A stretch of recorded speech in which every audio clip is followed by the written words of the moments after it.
NRM flag bearer, woman member of parliament, Masaka City, Basebo Nebanyabo. I've received a couple of phone calls from some friends informing me that Balabye in one of the bulletins last evening, nga police egamba nti ennoonya biki omuyiggo.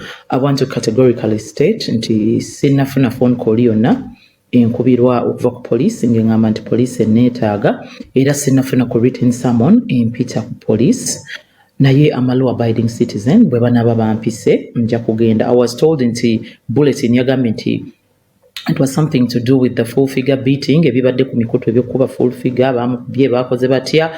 Yes, I have been a victim of full figure era mu wiiki ewedde omanyi ye buli lunaku abaayo ne victim ompya.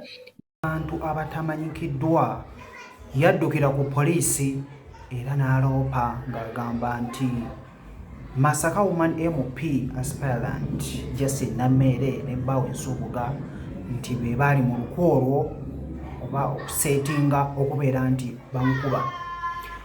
Omukyalo ono nga bw'omuwuliddeko awo byayogerwanga nti ayitibwa ku poliisi naye nga tannaba kubeera ng'ayitibwa. Paka olunaku olwaleero nga 17 omukyalo ono Namere ayitiddwa ku poliisi abeere ng'ayogera ku nsonga ezo era biye bino ebivuddeyo byasobodde okubeera nga ate ayogerako kambikowe ate obeere nga obiraba.